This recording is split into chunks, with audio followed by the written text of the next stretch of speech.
evaporation from the and reconfigure your mind in terms of innovation. So I think that is what I wanted to just reaffirm with that. So then we'll start definitely with that. And as we begin now, we're going to continue. Um, so strategy is part of quality, and quality is part of strategy. Because why does it matter in business execution? If you look at the outline of the ISO 9001 structure of the document, it tells you there is an outlook of what the context of the organization is supposed to be, which is the inward and outward, and taking you through to leadership, what is the role and responsibilities, the risks that come with it, and so forth. So all that is taken into context in the business environment, and therefore we should be able to understand that quality is part of business strategy. And I think that is why when we deal with organizations, we try to bring this message across that quality should not be seen as an island, as a silo, but as part of integratedness into the business strategy execution. That's why you have operation, that's why you have evaluation and improvement that leads us to achieve certification as businesses. So I think this is just to capture the essence at the beginning of it all, that quality is part of strategy in terms of business strategy. Performance versus compliance. We have this tree, a bamboo tree, Chinese bamboo tree, which takes around 5 years to reach its maturity. But we have an oak tree. And sometimes in the organization, this is where we should depart when we do change management in terms of mind shift, is to say, we have an understanding of compliance, which is the oak tree. Generally, the position of oak tree is that of compliance because statutory requirements, it's regulation, and we need to comply, obviously, because legal entities need to abide by the legal requirements. But then on the other side of the bamboo tree, it is to say the organization needs to perform in a manner that it will achieve its objectives, its goals, its strategic intent, and be competitive in the market and yield the results, particularly as we want organizations to be certified. That is part of them being able to move and shift their thinking and their culture away from just thinking that its business is only about compliance, but how do you integrate this compliance that is going to take you towards performance? So I think this picture illustrates that there is a relationship between compliance and performance. Compliance is not an inhibitor. It does not prevent or block organization, or others like to use this word stifle. It doesn't stifle organizations from achieving and yielding the outcome or the objectives. It is embedded in the performance. And hence, we need to not take compliance as something negative, but it is a necessary requirement for organizations that are legal entities to understand that they must meet those obligations, as law is impediment if we deviate into the organization's operation. As we move, then we're just going to start with ISO. Why are we celebrating? We celebrate because organizations internally, we have a lot of people and employees that come from different backgrounds, different sectors, different experiences. And sometimes we have different understandings and different methods that we are accustomed to. And I think quality wants us to understand, while all of us are enthusiastic and passionate about the work we're supposed to do in our roles and functions, we have an obligation to the customer, who is the king. The customer is king, as they say, and we want to make sure that we consistently meet their requirements. And therefore, we need to begin by understanding together uniformly what is it that is required for us to achieve this end goal, this desired outcome. So this illustrates that we celebrate because we want to have a common language in terms of understanding what quality requires of us, what is a standard way of work that an organization needs to start following and adopting and synergizing in terms of its operation. So we are celebrating as professionals in terms of standardization achievements, but also want to raise awareness the importance of quality performance of professionals, the responsibilities across nations, as we do know that we trade globally, internationally, the world is flat, and standardization gives us the opportunity for us to be able to conduct business together from different continents and regions and nations.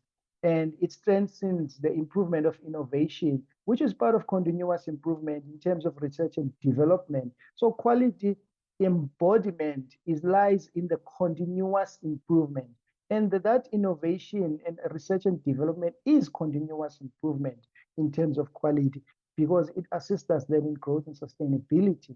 So we want to increase this worldwide awareness of quality in terms of its strategic importance that is derived from integrating quality within organizations. So I thought that was just to give us a background. And then this is just to remind the colleagues also ISO. ISO is sometimes I normally use this term that says ISO is the United Nations of Standardization because we are member countries and member bodies from our countries are members to ISO and we meet and it's voluntary. And as you see in the presentation, that is members that bring together number of experts from the bodies themselves and from industry as well to develop the voluntary international standards that become the documents that we use in guiding us how do we trade globally and how do we have these bilateral agreements and so forth that take place in terms of government to government relations.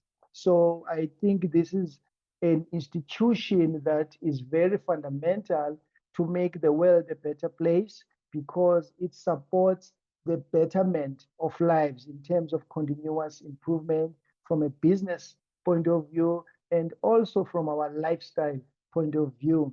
It is founded on the idea of what's the best way of doing things.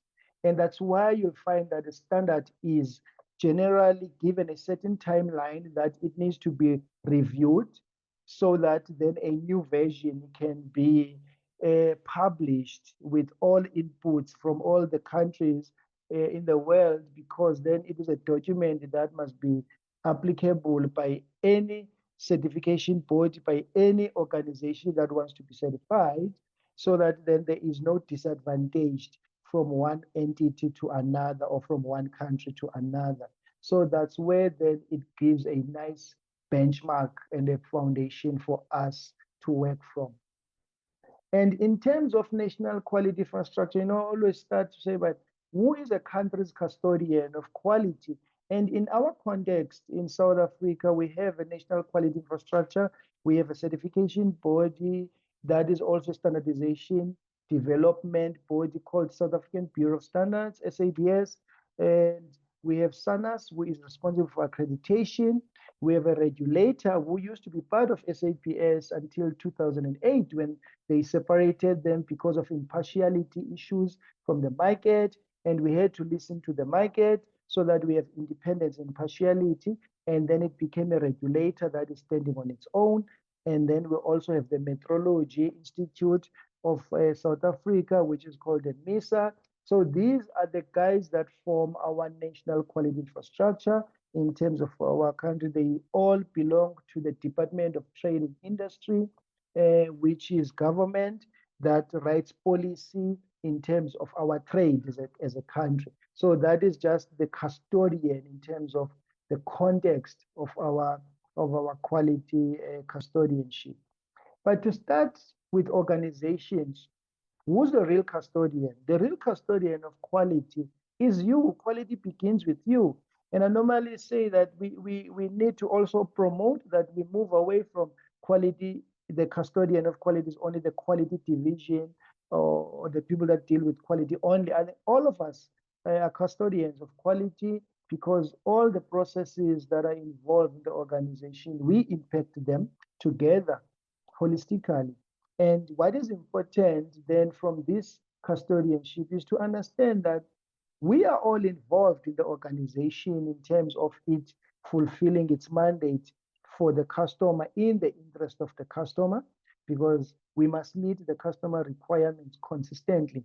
And therefore, as we are involved, we don't end by being involved, but we must be engaged with every work that the organization does, because when we are engaged, we get to understand the impact of the work we do from our own workstation as an output to the input to the next workstation until we yield the output that we want or the outcome we want from that process. So I think this illustrates that quality custodianship resides in all of us.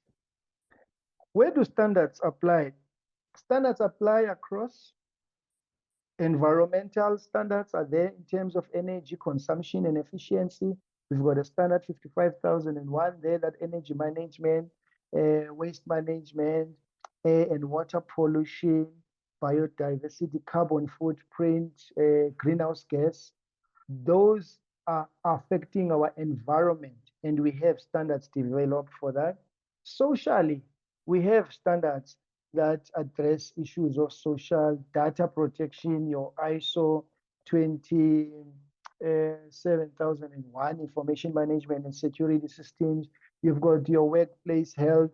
You've got your 13845 in terms of medical devices. So everything that we do socially, there is a standard that assist us in terms of living a better life, and organization issuing those services and those products under the confines of quality, whether it's food management systems, as my colleague has mentioned at the beginning, from some of the work that they do with industry. So all these are part of what we do in terms of standardization from a social point of view.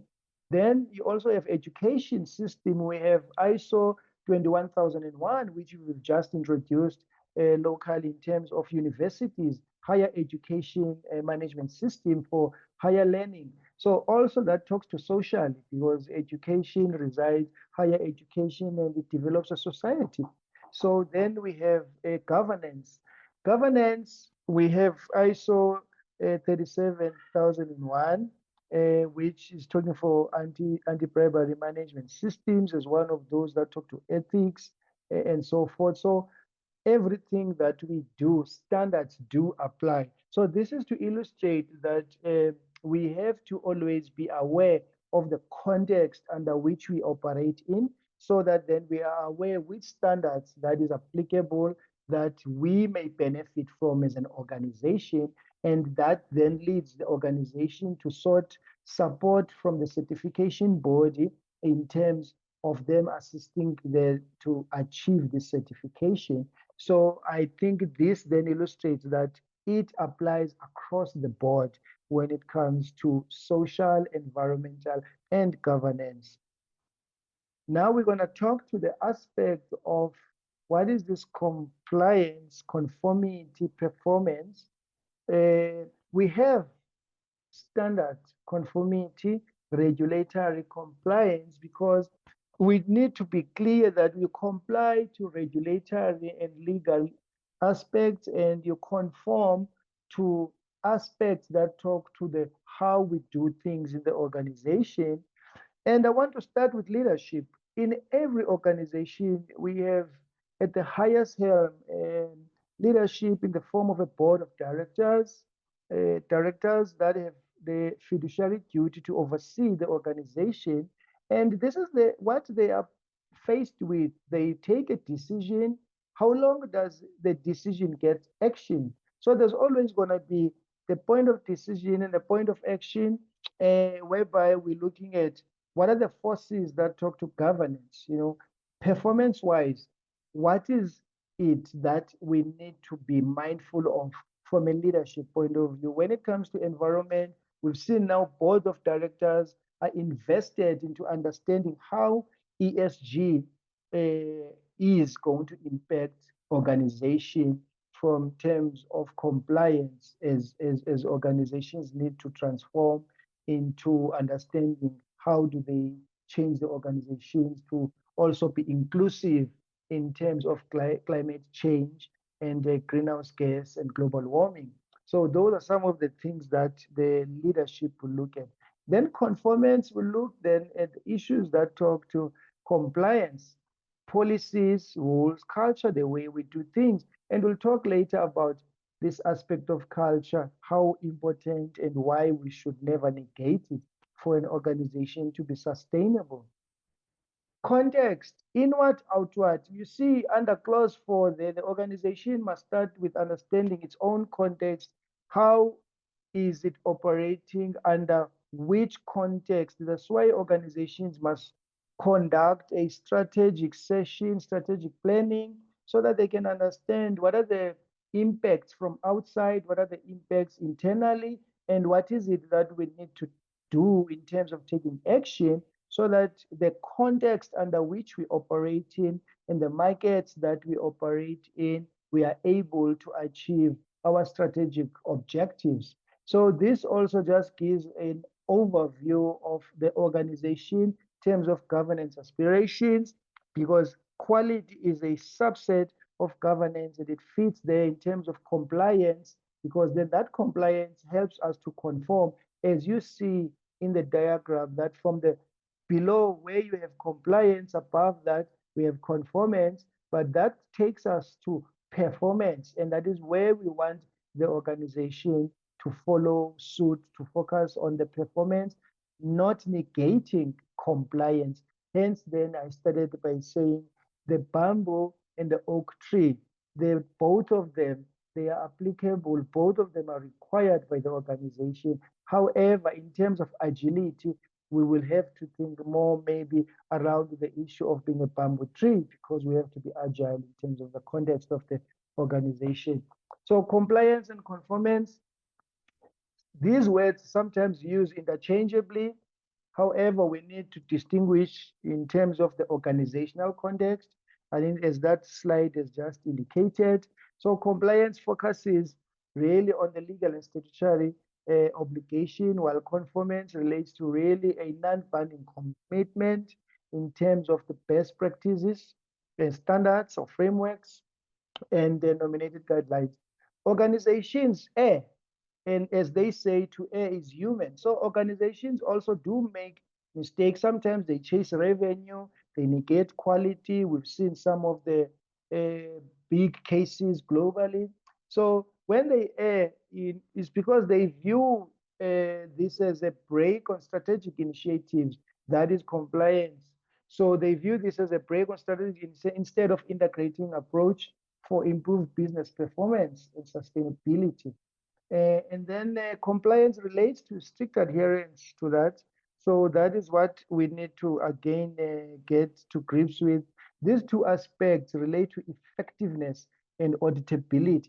Now, we must always make sure that we must be able to audit the compliance levels and also the conformance to the business requirement. These are some of the cases that I thought maybe should share in terms of when there is a deviation in the organization, we have already failed the customer, which is our king. And we therefore know that if we fail the customer, we're going to have a reduced revenue, we're going to have a reduced brand loyalty, we're going to have employees to a certain degree leave our organization because they might fear that they might not want to be associated with an organization that has been exposed to risk at this level. So you'll see that it has a ripple effect internally and externally. And that is why then organizations need to take care of quality being at the center, at the core, at the drive of their work, day-to-day work, as they serve the customer. Hence, then we want to promote that you as an employee, quality begins with you. And secondly, you, just like a board member in a board of directors, have a fiduciary duty to have the interest of the organization. You have the interest of the customer. So you also have that task as a board of director has got, that you have the interest of the customer as you undertake your work. So these are the cases I thought I should share to just give a context in terms of the magnitude of the losses, magnitude of litigation, and reputational damage that can occur.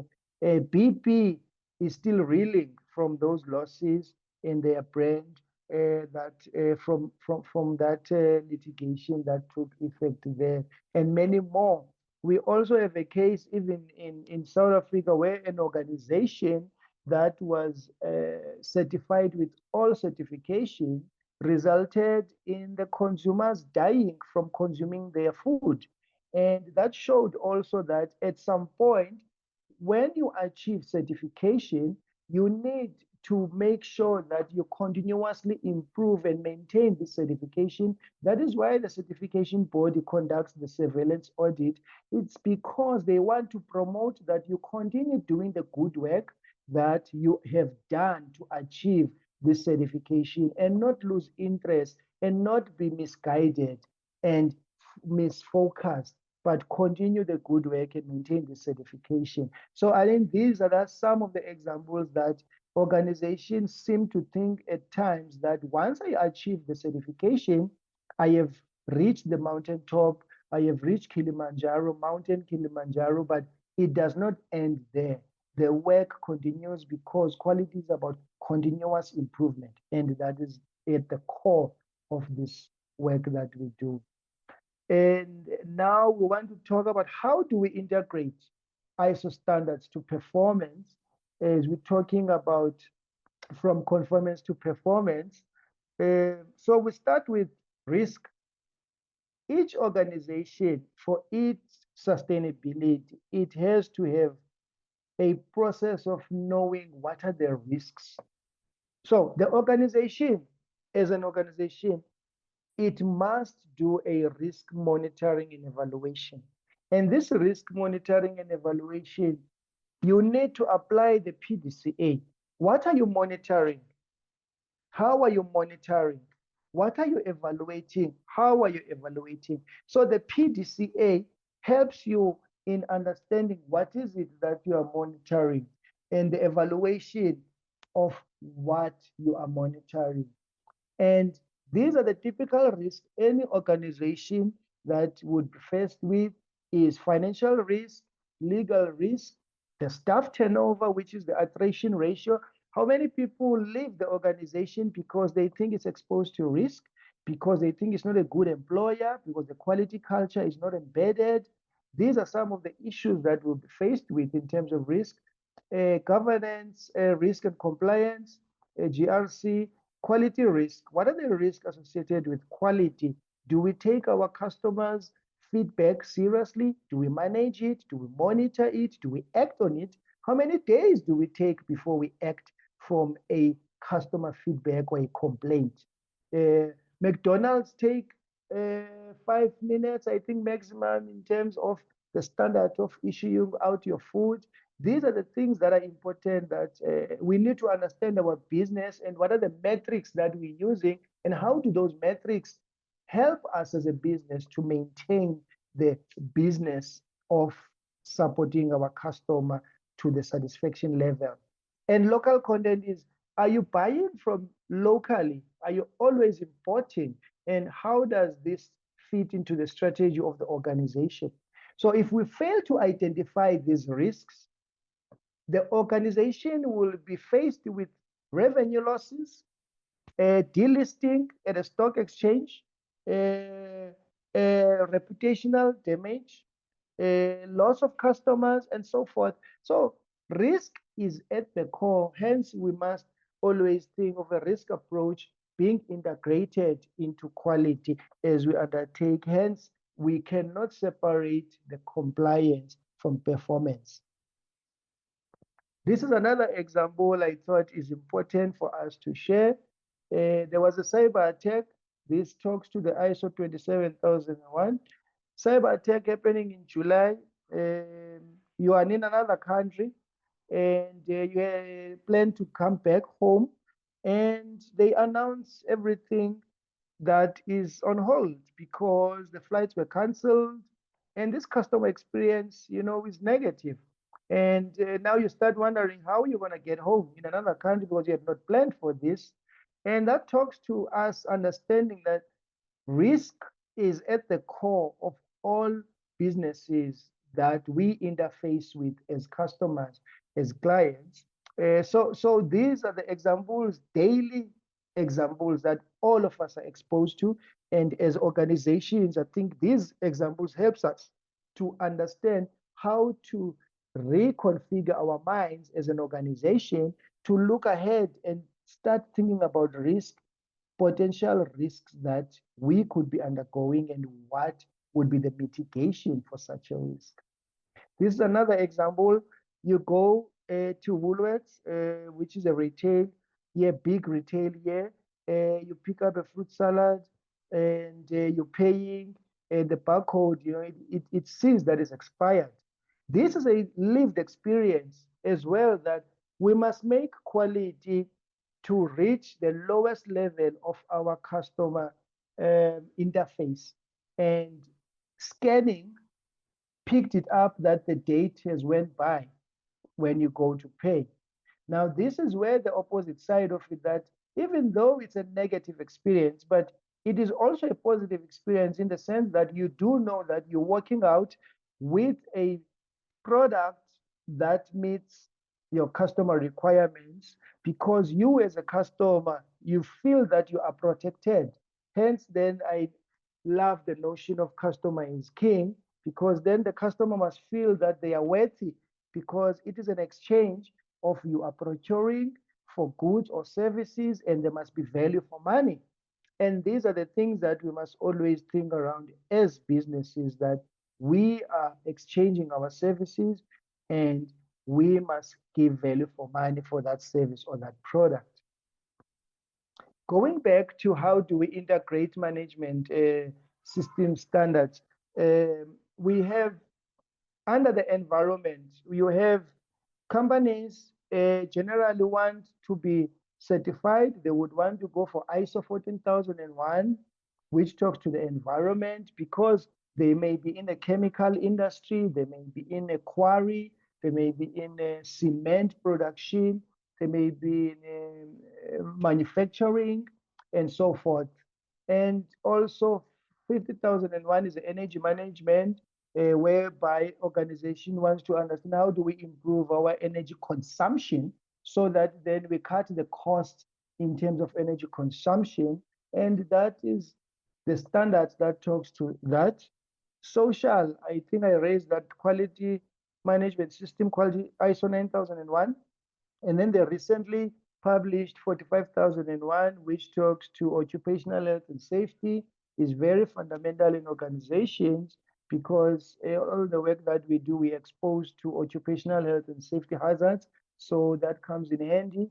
This, I was giving an example around the 27,001, is very fundamental. We also find that information needs to be protected. If you take the telecoms industry, they deal with innovation, ideation of these innovations, then it can become their intellectual property.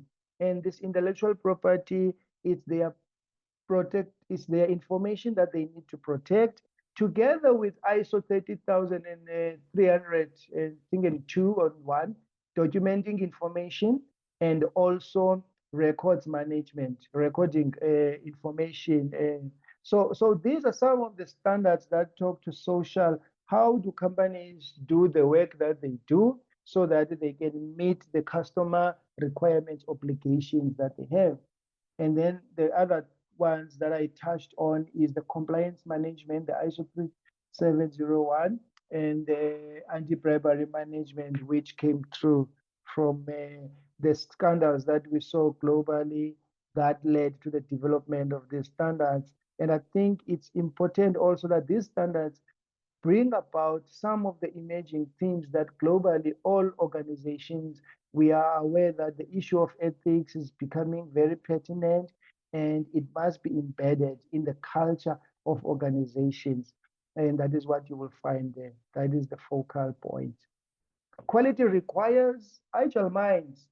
So as quality professionals and organizations that deal with quality, we need our people, professionals, employees to have agile minds. So business agility is important in terms of its ability to quickly adapt to market changes and emerging opportunities. And that is very fundamental for organizations in the fast-paced world that we deal in today, to have employees that have this ability of adaptation, not the oak tree only, but to be able to be flexible like the bamboo tree. So it's vital. It's a vital attribute to have for businesses to succeed in today's fast-paced world. Continuous improvement is imperative to match the speed. So as we have agile minds in organizations, then the continuous improvement becomes very imperative, because it needs to match the speed as we innovate. And I said earlier on that innovation goes hand in hand with continuous improvement, because you can't innovate if you do not improve.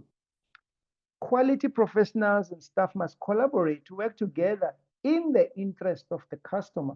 And this is fundamental. All organizations exist because there is a customer that they serve in the market. Quality culture is a must. It must be embedded in the organizational culture. And I touched there that ISO has got that guide that talks to improvement of organizational culture. And just to round off with that issue of innovation.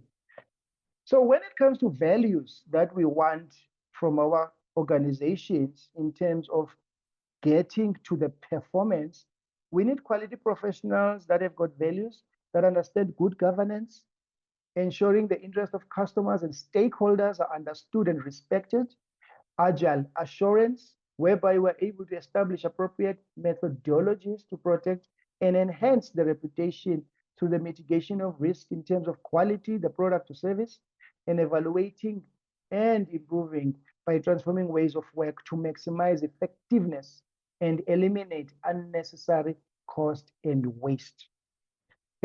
So we must be continuously improving and look at how do we reduce waste and cost of production, cost of doing business. So this is where we must start with organizations. We must have an approach that is solution orientated and creativity driven. We need to move away from managers, leaders that are stuck to one approach. As you see this nice picture here, that tell him we haven't got time for any of his bright ideas. We've got a battle at our hands. And this is what happens sometimes in organizations, that we block or stand in the way of people who want to make suggestions for improving the way we do things, because we are in charge. We are at a position of authority, delegated authority, and therefore we do not see that these individuals that work with us are not there to just do as we say, but they are there to also bring ideas and opportunities for improvement, so that the organization can benefit and harness some new revenue streams from such suggestions.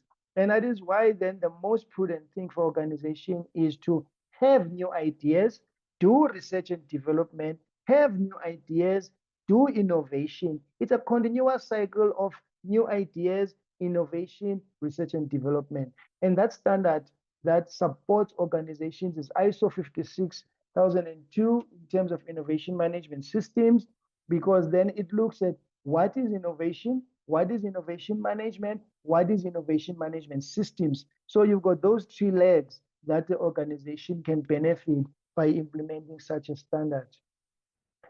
Customer centricity results in us consistently meeting and achieving our customer requirements and satisfaction.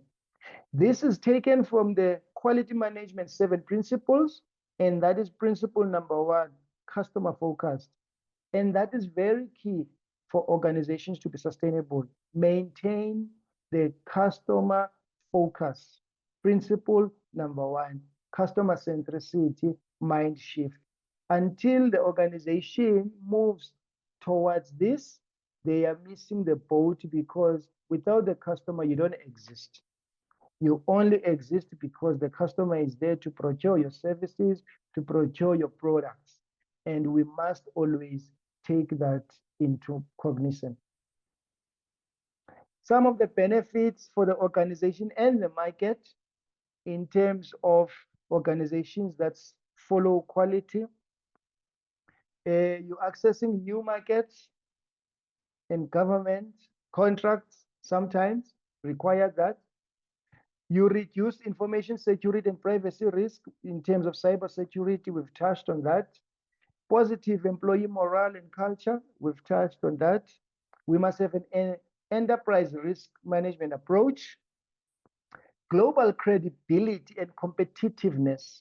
As I touched on it, that we can trade together from anywhere in the world, because ISO certification says the company is performing and is doing the things that the customer can be at ease, that there will be no deviation in terms of value for money for the service or the product they will receive. It will meet their expectation.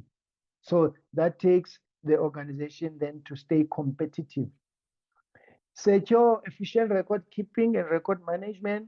That is one important aspect in terms of knowledge management. How do we secure our knowledge, safeguard our knowledge? And obviously, in terms of cost savings and the incentives that are there when it comes to climate exchange market. So the climate exchange has got opportunities and opportunity of becoming a new revenue stream.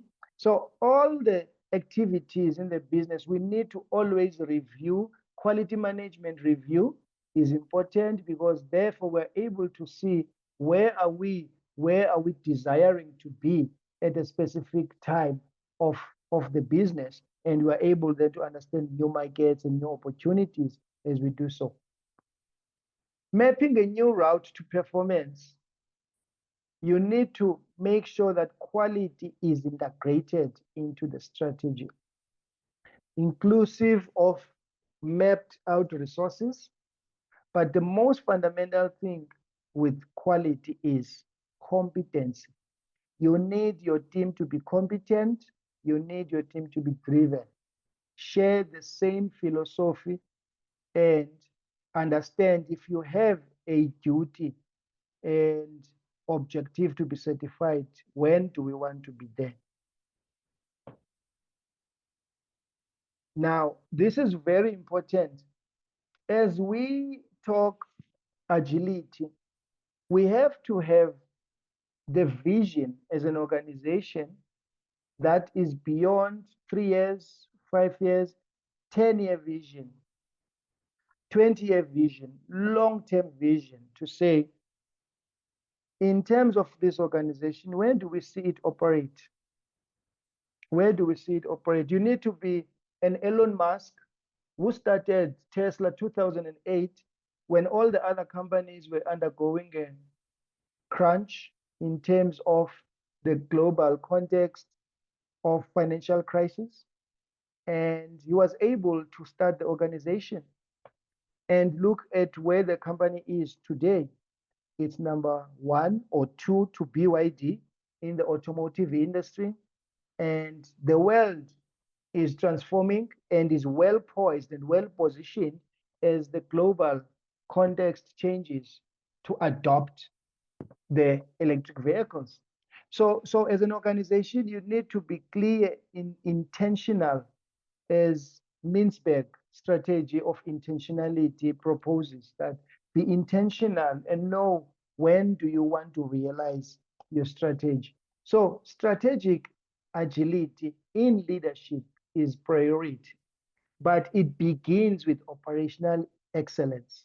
And operational excellence means we are performing at a high level in day-to-day work that we do.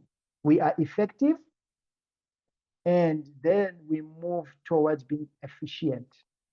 So that is where we want organizations to start thinking about integrating quality into business strategy. The discussion of strategic planning cannot be complete if we do not have quality as embedded into that discussion as part of operational excellence, as part of strategy or direction for the future. So this is very fundamental in that context. And to close it off, performance metrics that matter are very key. The organization must know the performance metrics that matter, but above all, the quality metric is the customer. If the customer is happy, you know you are delivering quality products, quality services, and that is why it's important if we undertake to do a third-party audit, we want to see your organization, how you deal with your customers. How do you interact with them? Do they write an email? Do they sign a questionnaire? There must be a form of interaction because that is how then we can rate objective evidence that we are interfacing with our customers and they are satisfied with our service and the products we make for them. So I think this is one metric that is fundamental in all your metrics as an organization. And I wish to conclude now by saying that in the past, the man has been first. In the future, the system must be first. And this is what was said by this mechanical engineer that is called Mr. Frederick Taylor. And I think we are going to that future now that systems is how we should be thinking. We must not think of quality as an island, but it must be part of the systems thinking. Thank you very much. I will stop at this point.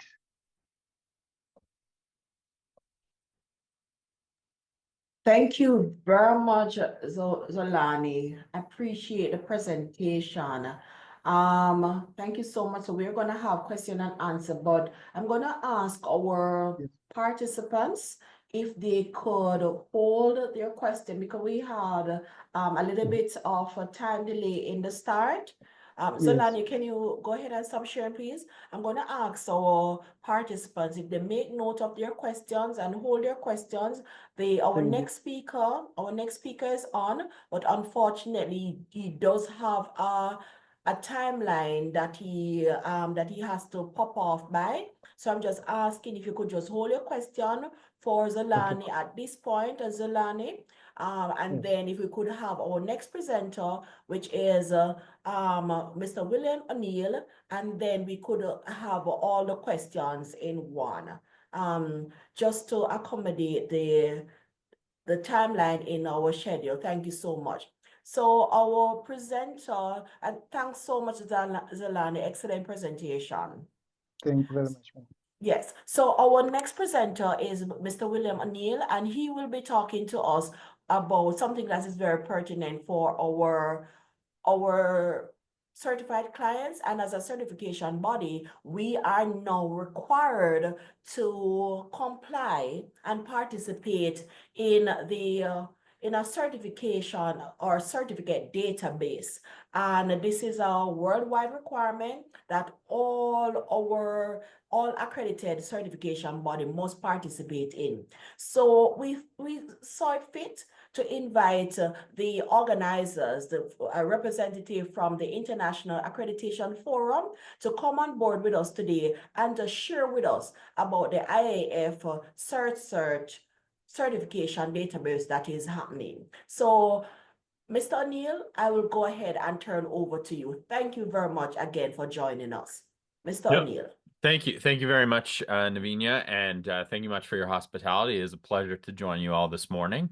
I'm sure that your weather is a bit warmer than mine is here in Canada. So my name is William O'Neill, and I am my day job is I am the Director of Business Management for the Standards Council of Canada. Very briefly, the Standards Council of Canada is Canada's national standards body, so our representative to ISO and IEC, and is as well our national accreditation body and the representative to ILAC and IAF. As part of my role at the Standards Council, I have taken on the position of Vice Chair of the IAF's Database Management Committee. So what does that mean? So the IAF is a mutual recognition agreement between all the accreditation bodies in the world with regards to the accreditation of various types of certification bodies, including management system certification bodies. And several years ago, there was a decision made that there should be a mandatory global repository of all accredited management system certificates. And there is a committee within IAF to manage that, and I'm the vice chair of that committee. And in that role today is what I'll be speaking to you about. So I'm going to give a little bit of an introduction to the database. It is a lengthy presentation, so I'm going to go through it somewhat quickly, but I will forward the presentation to Ms. Ford afterwards, and she can distribute as she sees fit. So I'll just get into it in the interest of time. I want to share here. Oh, do I have the? Oh, I do have the ability to share. Okay, perfect. Go.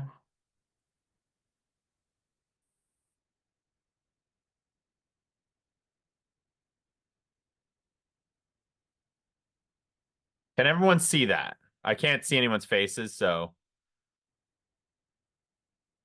if no one objects, Yes, oh, we're sorry. seeing. Perfect. Okay.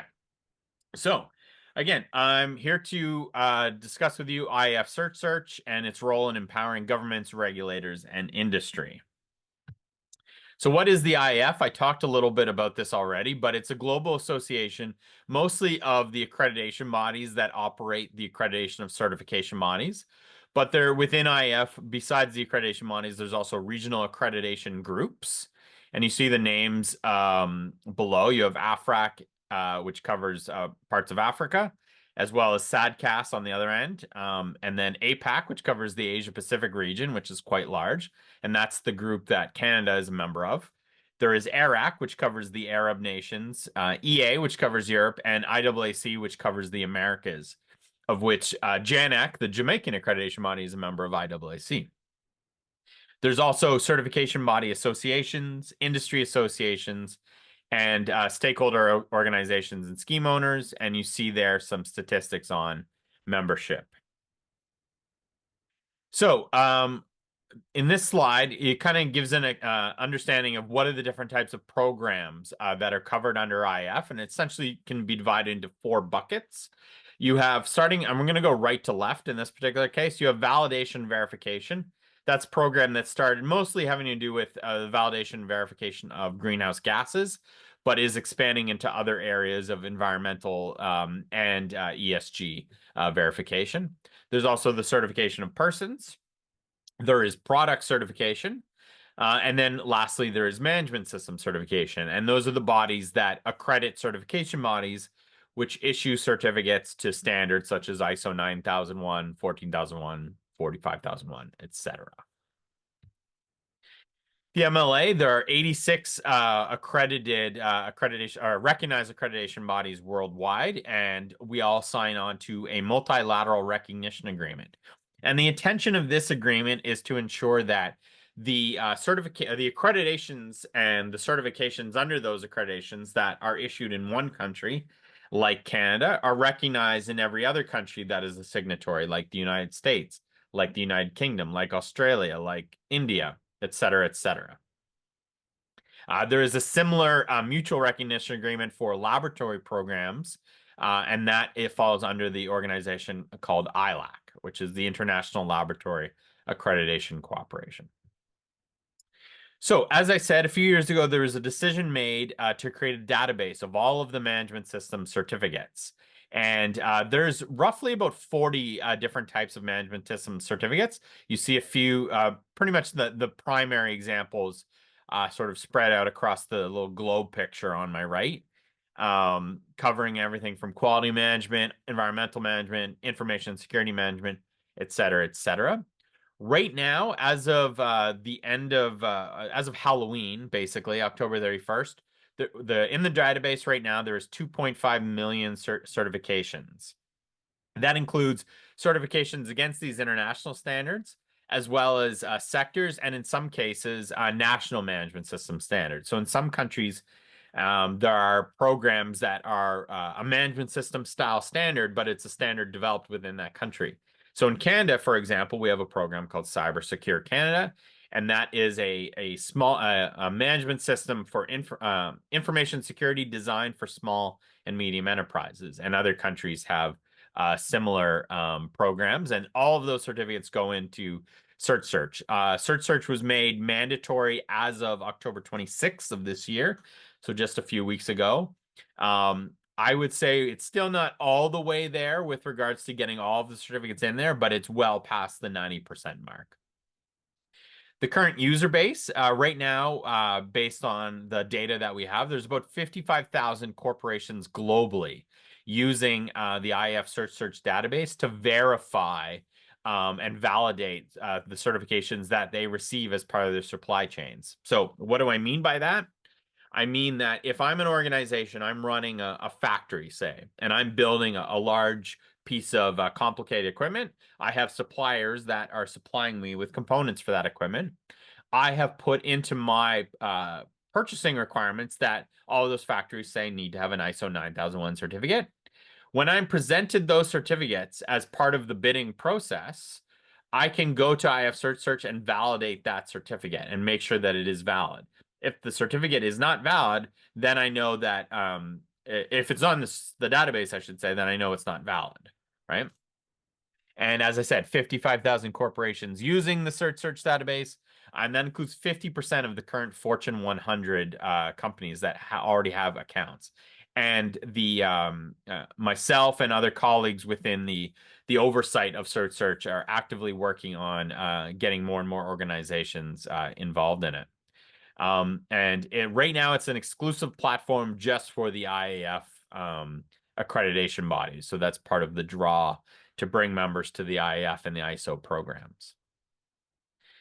So you see here, you'll see here at the top the web link for the CertSearch database, and I encourage you, any of you that are interested in it, to take a look at it. And you can validate, as I said, the certificate, whether it's valid or not, who their certification body is, and who that certification body is accredited by. And we provide aggregated anonymized data. So the database is designed so that it can't be data mined. Okay, so there's no way that data can be stolen. It's just for verification purposes. There are a variety of analytics and dashboards available to users. There's over 100 different countries that are using the database. There is it helps contribute to the ISO survey. I'm not sure if any of you are familiar with that, but every year ISO publishes an international survey of all the different management system certifications around the world, and this database is contributing that. The database is free for IAF members, such as the accreditation bodies and the certification bodies and the scheme owners, as well as national regulators from every country. And there is a free use for ordinary members. I believe you can search up to 5 certificates a day per 24-hour period to validate. There's also a fee for larger use.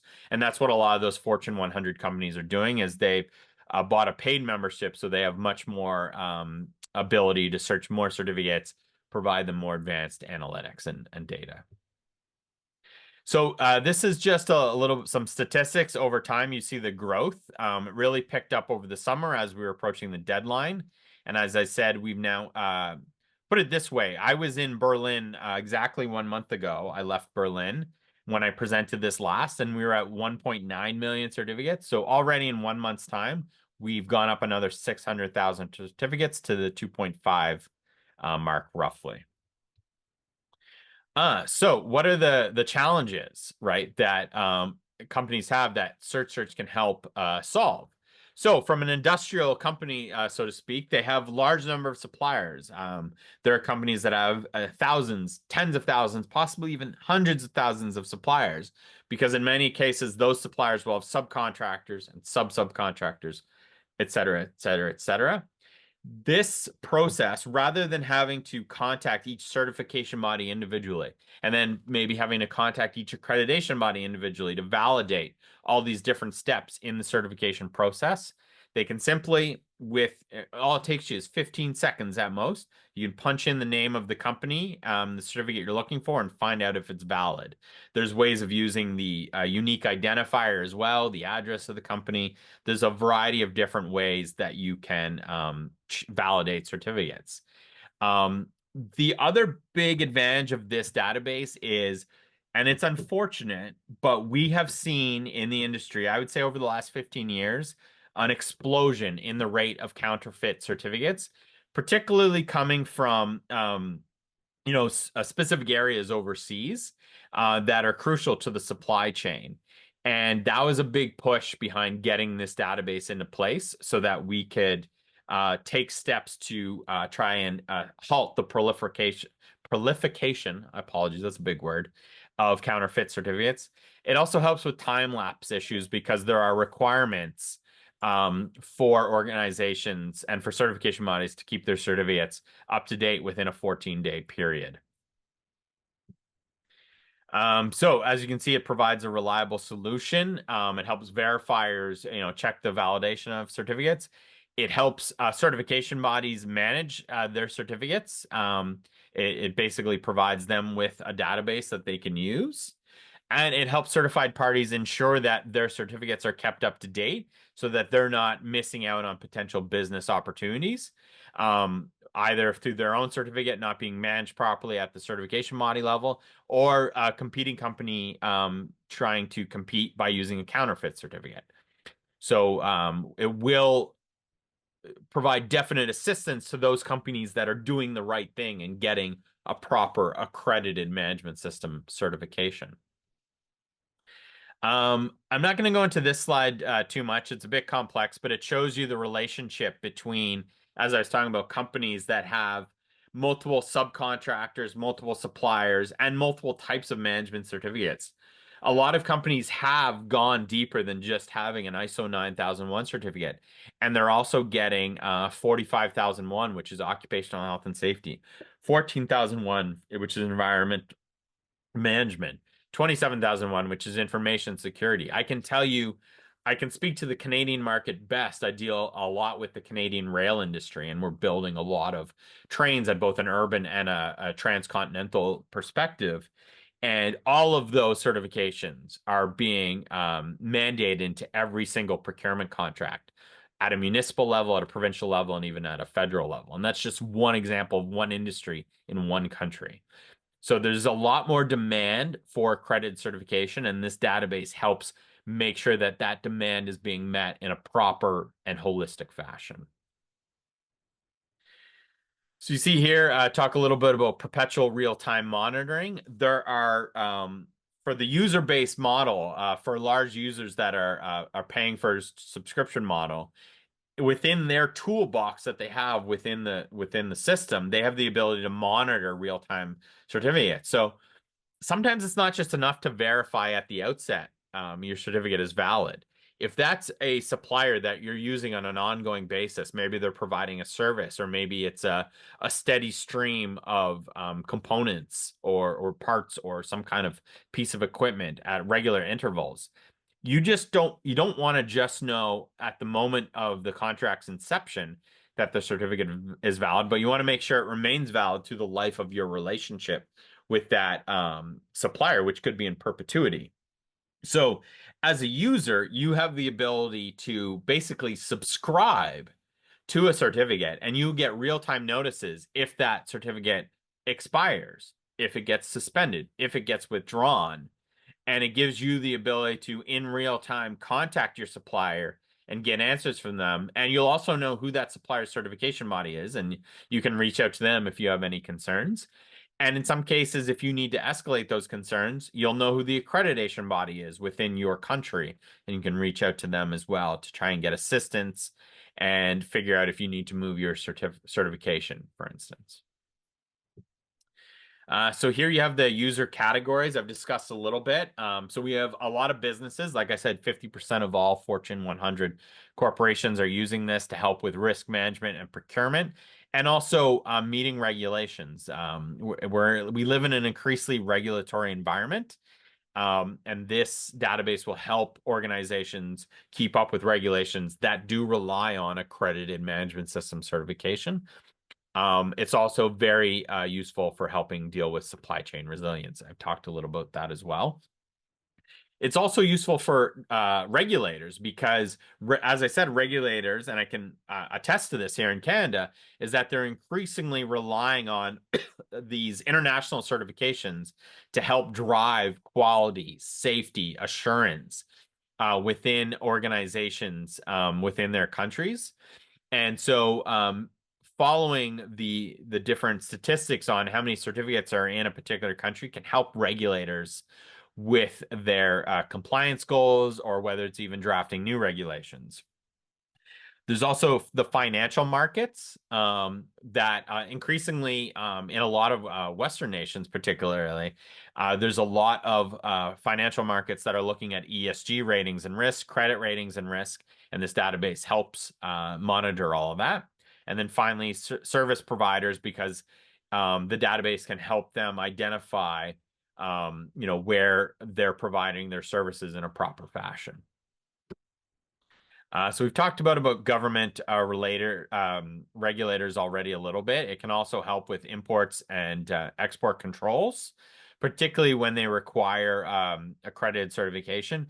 And the big standards that we see covered there, obviously 9001, but particularly for global trade, relies a lot on food safety and the medical device certification standard. The medical device certification is a very complex global market.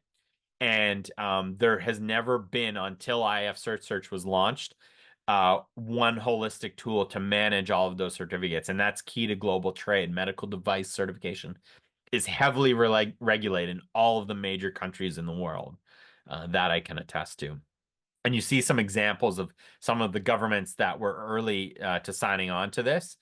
There's far more than this. You'll notice a lot of them were Australian. That's because Quality Trade, which is the organization, the company that runs the database at a technical level, they're originally based out of Sydney, Australia. And so they kind of pushed outward from there.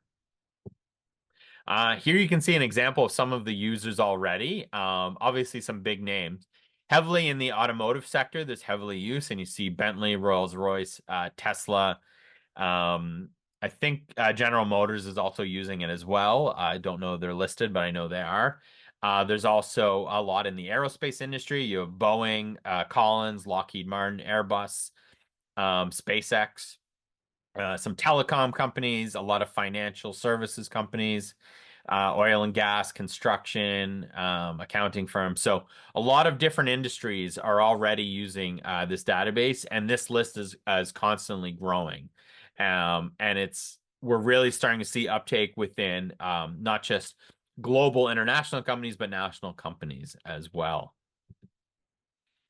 Here are some statistics on the certificate data. So this particular slide is from the previous month. So as you know, the certificate numbers have gone up a bit, but you can see really the spike starting, if you look on the right-hand side, really in the spring and summer, as we were getting into that 6-month period before the database became fully mandatory. And we expect that growth to continue, and we're very excited for that. And concurrent to that growth in the certificates is obviously the growth of the users, right? And so the active users just last fiscal year was at 63, and we've almost tripled that. And the fiscal year is not over yet. We operate on an April to March fiscal year. And you see more of the global users there. You'll see companies like Nestle, PepsiCo, Walmart. Those are all huge multinational companies that are increasingly involved in food safety. Food safety, like medical devices, very complex global market. And I would say in the last 5 years, the drive for accredited food safety certification has grown exponentially. And this database is a key pillar behind that drive. And there you just see some attestations. This one is from Shell. I'm sure you're all familiar with Shell. So very happy that they sent this attestation in, and we're receiving attestations like this all the time.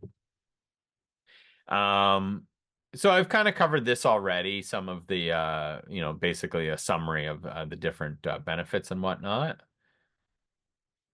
Um, and yeah, here's some more benefits to global companies using it, and a few more attestations. And that's it. So on this last slide, first of all, I want to thank you all for your time today. This is a very important week for all of us in the global quality industry, and I appreciate the ability to talk to you all. If you ever have any questions about IF Search at a technical level, there's an info box at ifsearchsearch.org, and I can tell you that they're very responsive at all hours of the day. So they're based in Australia, but there's a staff of about 40 that operate the company. If you have questions more on a policy level, I invite you to contact sort of the core team of the Database Management Committee, and that's the chair, my colleague and friend, Rajesh Maheshwari, and he's the CEO of NABCB, which is one of the certification body or accreditation bodies for certification in India. You have myself as the vice chair, and as I said, I'm William O'Neill. I'm the director of business management for the Standards Council of Canada. And then finally, you have Nigel Johnson, who's the technical administrator of IF Search, and he is also the CEO and president and founder of Quality Trade. And he is really the brains behind all of this, and I would not take any credit from him. So I'll stop sharing. Before I go, I have a few minutes left. I do have to jump to another meeting. It's a very busy week. And like I said, you will be provided with this presentation. But is there any questions I can answer quickly while I'm here? Let me take host right and just ask Okay. a quick question first. Yes, please. William, before you leave. So the bulk of, well, this session is for our clients, our ISO 9001 certified clients mainly.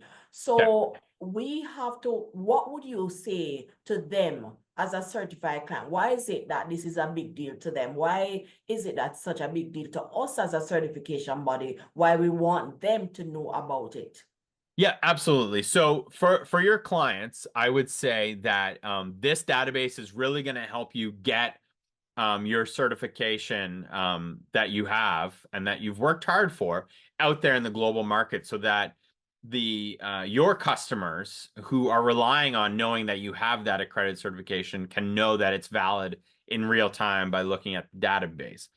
And what I would encourage to you, not to put too much pressure on our host, but make sure that your certification body keeps your certificate up to date. And it also allows you to validate perhaps companies that are competing with you or that you're forming partnerships with.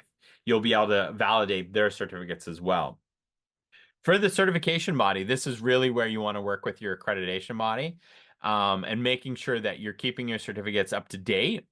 And this helps you get your name out there as a certification body, so that when a company that's perhaps new on the scene or just dipping their toes into what does it mean to get a certification, and they're looking around, well, what are similar companies to us doing?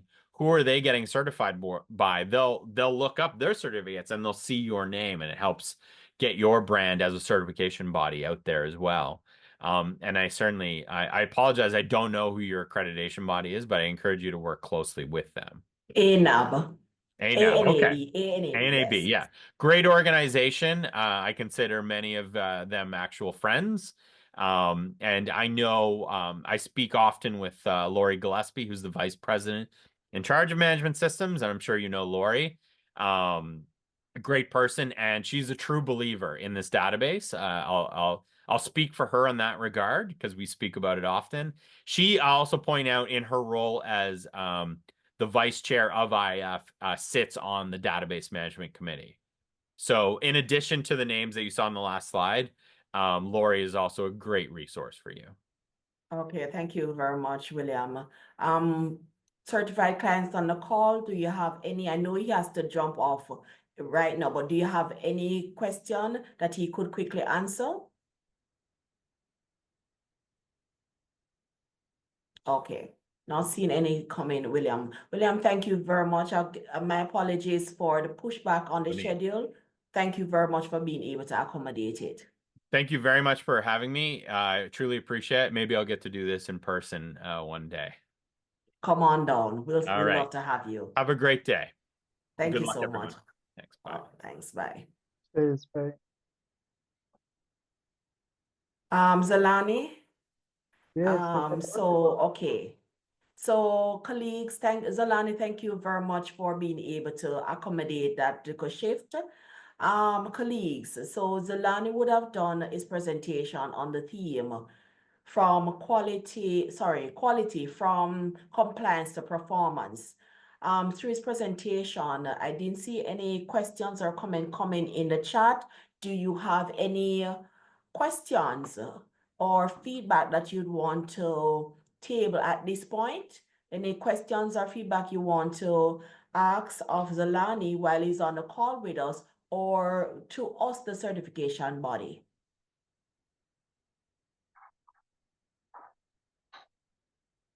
Are you hearing me? Hello?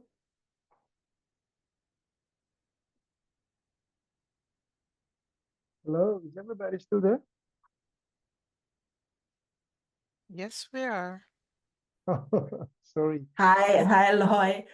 Thank you very much for responding. Okay, it seems, Zalani, then it seems as if your presentation, I would interpret this section of the requirement, or this section of the criteria as being clear and fully understood, and therefore there were no burning questions coming from it.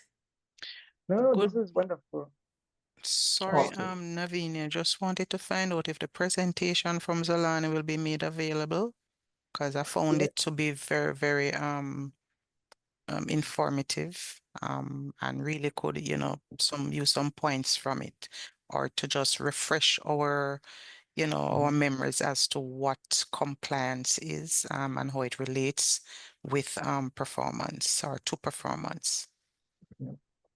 Yes, thank you very much. Thank you very much, Lloyd. I will confirm that what we will do, we will share. We'll go ahead and share the link, and then you'll be able to access at your convenience, access the information that is being shared today, right? Both from the Zalani presentation on the theme, and also from our representative from IAF, William, because it's important for you also to know about this database. We have sent out an advisory from the certification body to our certified clients. I hope you have seen it by now, about this database. So NCBJ must comply with the database. We will be uploading your information to that database, but as William pointed out, it is not for data mining. So please have that amount of assurance or confidence that there will not be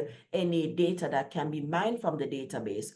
However, part of the requirement for the IAF database is that our clients too will go online and be registered to the database. There's no cost attached, as he mentioned. So we wanted you to be aware of this database supporting the advisory that was circulated. We invited IAF to do the presentation, so to basically reinforce or reiterate the importance of you going on as a certified client and also being registered. All right, thank you. So if there are no other questions or comments, I'll then move into the Zalani. Yes. Are you able to stay with us for the next about another 10 or so minutes before we wrap up the session? If you're able to stay with us, we welcome you to stay with us. Okay, I'll stay.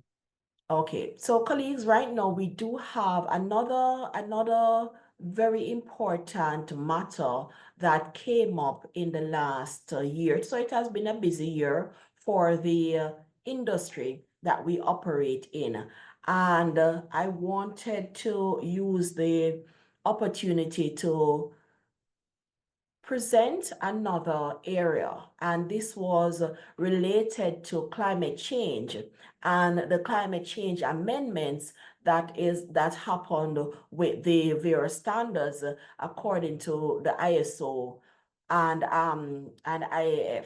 So a joint communique came out earlier this year because there were some amendments that were made to the various management system standards, and these are management system certifiable standards. So these amendments happened, the communique came out, and we have circulated an advisory about it. So I'm going to go ahead at this point to share with you a video that will explain about the ISO climate change amendments in the management system standard. Let me go ahead. I'm going to turn off my camera again, just in the interest of proper connectivity.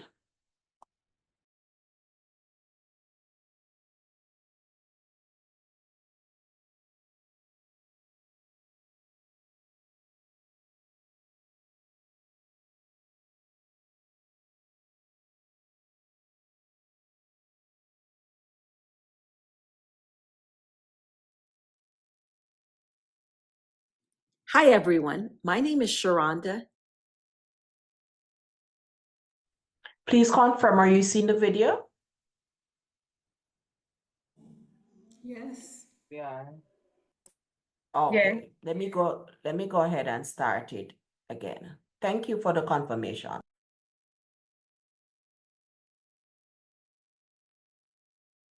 Hi, everyone. My name is Sharonda Jeffries.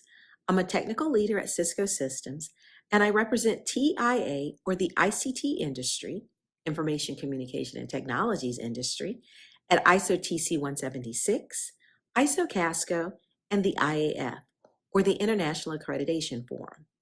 Today, I'll be speaking to you about the climate change amendments for ISO. In February 2024, the International Organization for Standardization, or ISO, issued climate change amendments, which initially affected 31 management system standards by adding text at 4.1, understanding the organization and its context, and a new note at 4.2, understanding the needs and expectations of interested parties. Again, 31 management system standards were initially impacted by the climate change amendments, including ISO 9001. Many wondered why ISO chose to highlight climate change out of all of the United Nations Sustainable Development Goals. Goal 13 is the only United Nations Sustainable Development Goal that requires urgent action to be taken. Specifically, it reads, "Take urgent action to combat climate change and its impacts." For more information regarding the climate change amendments, please visit the URL shown here.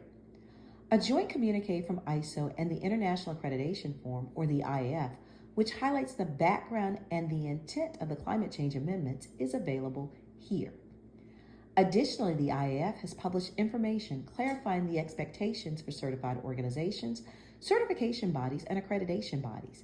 That information is available here. Again, please remember that the climate change amendments are amendments, not revisions, and the amendments were effective upon the date of publication, February 2024. There is no transition for implementation of the climate change amendments. The National Certification Body of Jamaica, or the NCBJ, has been accredited by the ANSI National Accreditation Board, or ANAB, to offer certification to the ISO 9001 Quality Management System Standard since 2009. A certification body that has been accredited by an accreditation body, like ANAB, that is a signatory to the IF Multilateral Recognition Arrangement, or the MLA, has proven that it complies with best practice. It is competent to deliver a consistently reliable, impartial, and accurate service, which provides confidence to consumer and industry.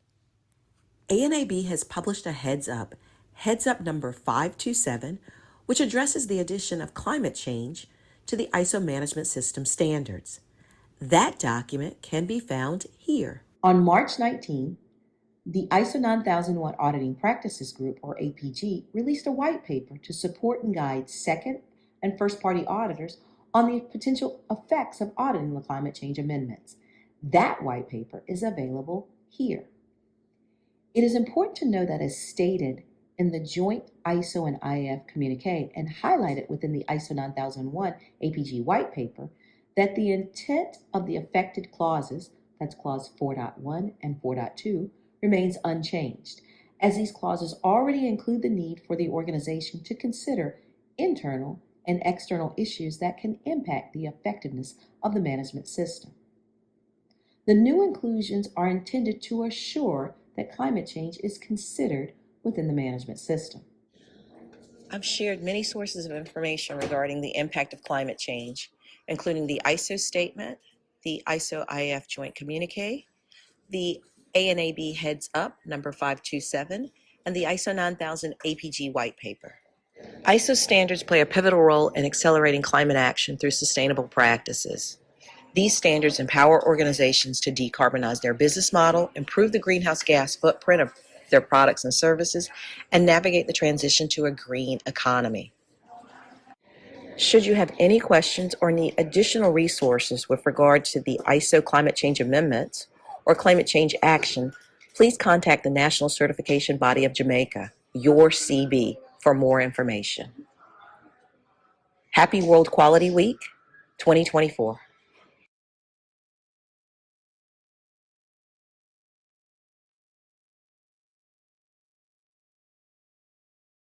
Thank you very much for your attention. Thank you very much for your attention. Are there any questions regarding the climate change amendment?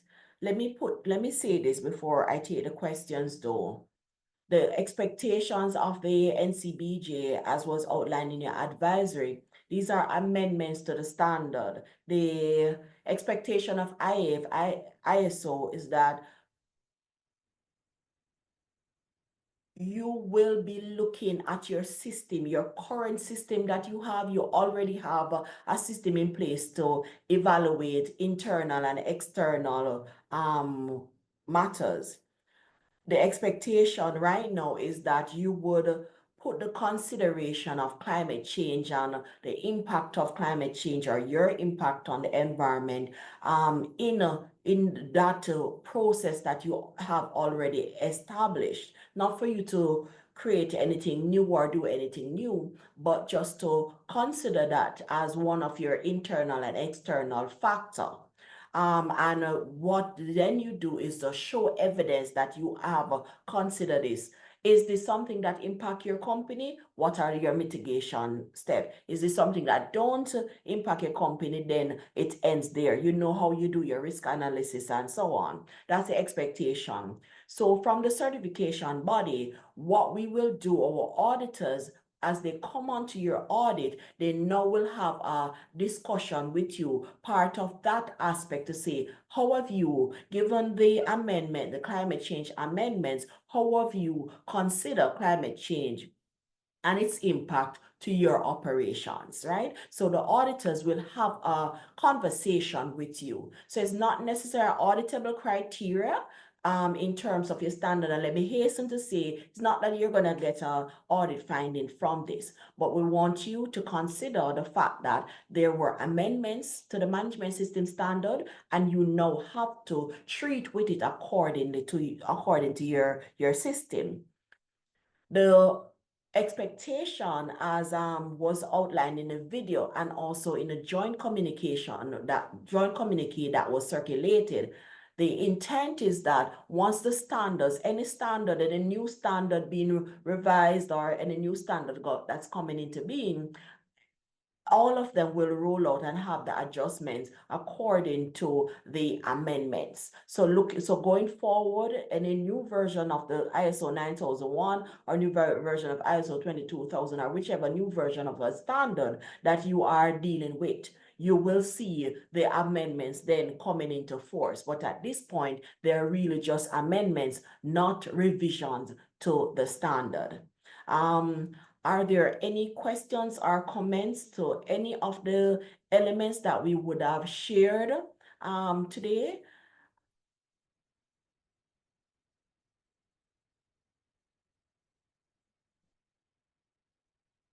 All right, I am not seeing any in the chat, and I'm not seeing anybody indicating so. So what I'll go ahead and do, Shelley and Brown. Shelley, are you ready?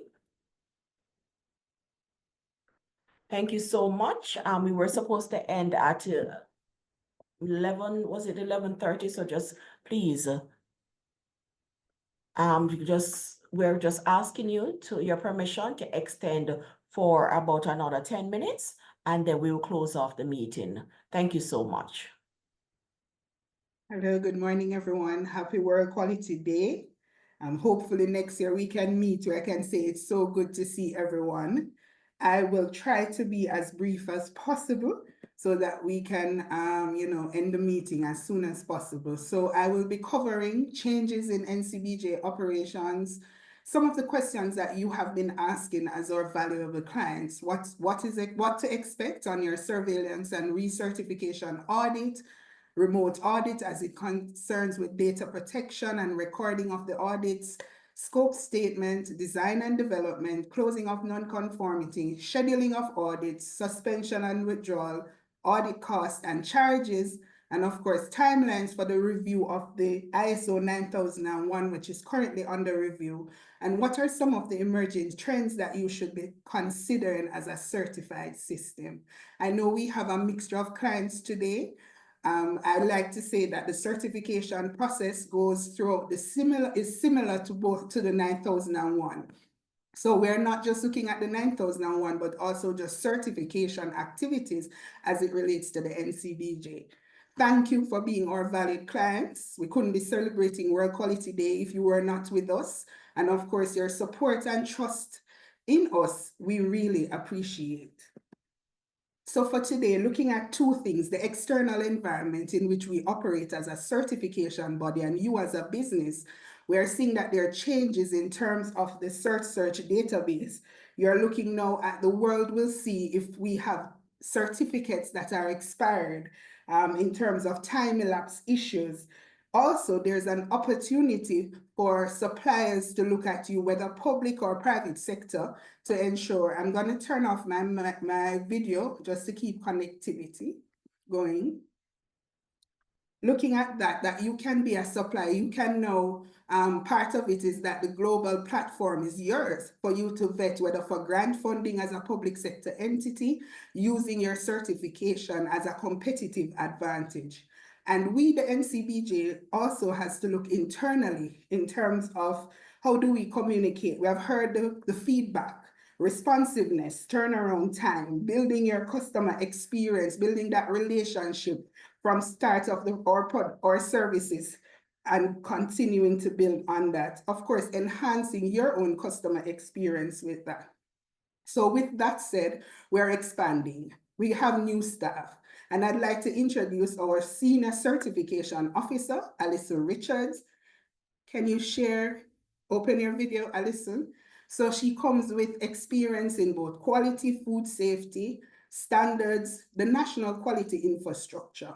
She will be she has oversight for the daily operational controls as it relates to your review of your audit plans, your audit reports, your certificates that will be issued.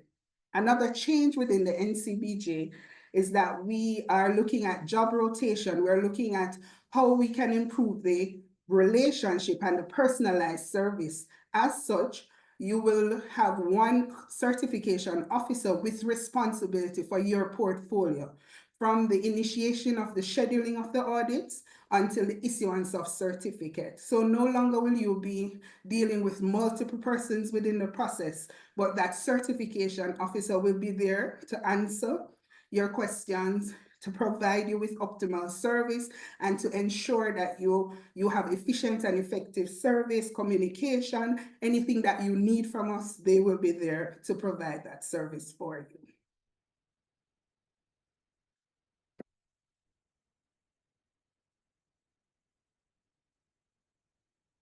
Okay, the slide is not okay.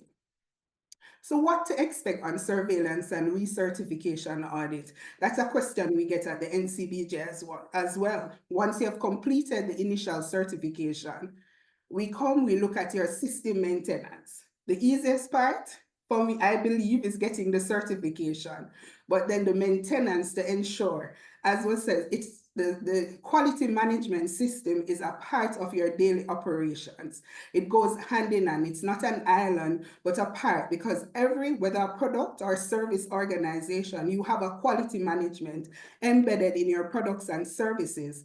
What the ISO 9000 or any standard does is that it gives you a systematic approach to maintain. So as long as you're operating, the management system should be functioning as well. We look at the effectiveness of internal audits and follow-up actions. So we require that you do an annual internal audit. It can be done process by process, it can be done quarterly, but at the end of the year, or when we come to audit, it is expected that a full system audit would have been completed. We also expect that a management review will be done of your system, the risk management process. Preventive action is still there, but the risk management process as well, corrective action process is in place and effective. Are you closing out your non-conformities in your system based on your procedures? The number of customer complaints, because if there are customer complaints, it means customers are dissatisfied with your service and there's an issue with your quality management system. Change to the documents. Have you changed your process? You know, it's not a monument, but a movement with regards to the management system. And of course, use of the NCBJ mark, the IAF mark, and of course, our accreditation body mark. Remote audits. So remote audits are conducted using video conferencing technology. However, the NCBJ has now returned to 100% face-to-face audits unless there are some unforeseen circumstances. So COVID has ended and we have now moved back to face-to-face audits. However, on a case-by-case situation, we will review, or for example, if the auditor is external, we'll look at it on a case-by-case basis. Remote audit. Of course, looking at confidentiality, security issue, and data protection, the NCBJ does not permit recording of the audits. So we have been asked from time to time, so from start to finish, there should be no recording of the audits. Observers on the audit. So observers are allowed on the audits, whether from the certification body or from you, our clients. So observers, they accompany the audit and witness the audit process, but they must not actively participate or interfere with the audit. So here are the guidelines.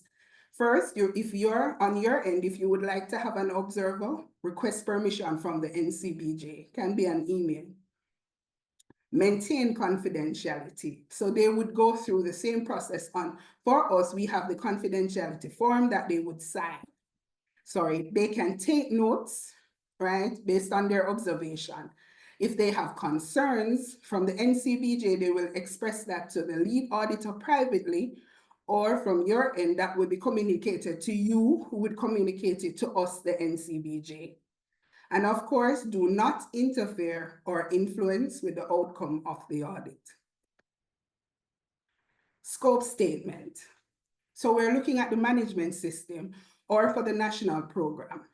For the certificate scope statement, we should ensure it includes what your business does, what core processes are covered, the boundaries of the QMS, looking at the physical site, what part of your business you are certifying, and justification for any requirements that are determined not to be applicable.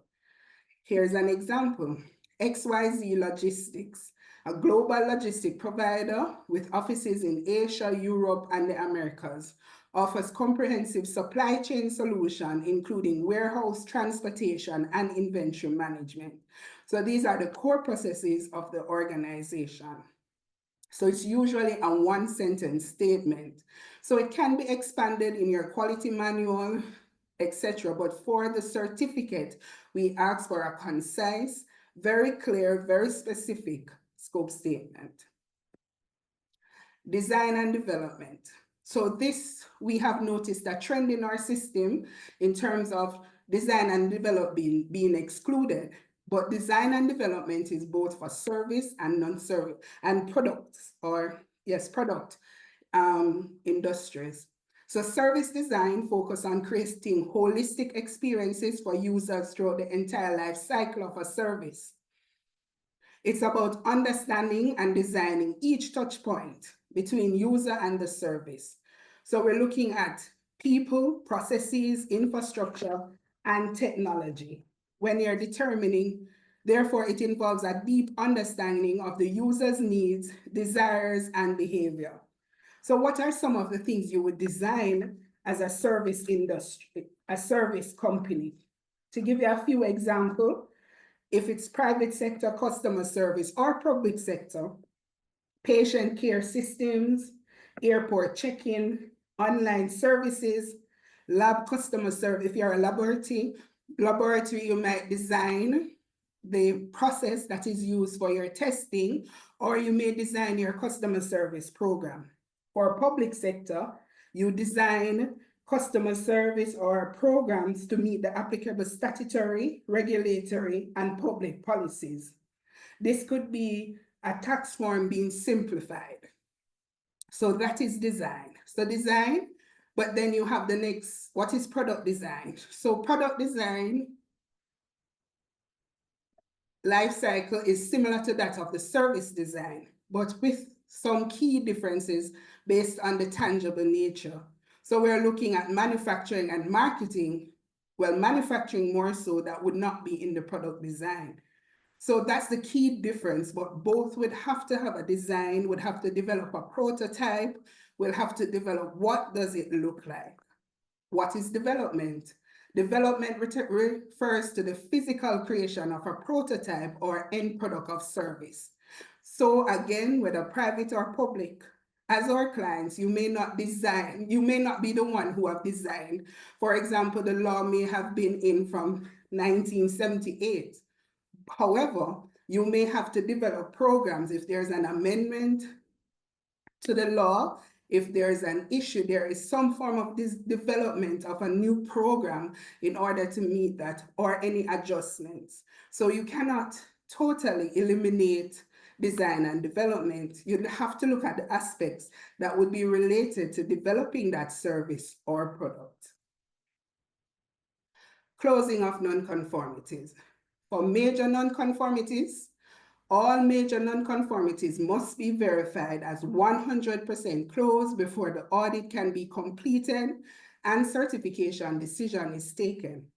If major nonconformity cannot be closed, one of the following actions will be taken, right?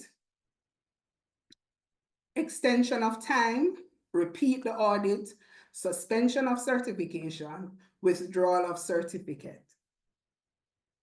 For minor nonconformities, at the next scheduled audit, all minor nonconformities are to be verified as 100% closed and documented as such in the audit report.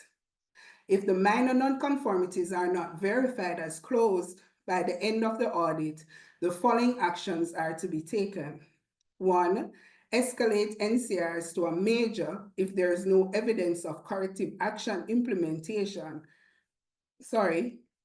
as per the corrective action plan. The timeframes are as per procedure would apply. Option 2, verify the nonconformity as closed and issue a nonconformity against the organization corrective action process. This is based on the lead auditor's professional judgment that there is sufficient evidence to support some implementation of work, although not 100% completed or effective. So those are the two options for the lead auditor to take. A gentle reminder of the timelines for corrective actions. So you submit the corrective action plan within 30 calendar days from the last day of the audit. The auditor will review the corrective action plan within 10 calendar days, and then that plan will be submitted to you within 10 to 15 5 working days. If correction and or corrective action based again on a situation by situation basis, we may allow the maximum 30 calendar days. For major nonconformities, you as our clients must implement and verify the effectiveness of the corrective actions you have suggested within 90 calendar days. The auditor has up to 15 days, depending on your site and the complexity.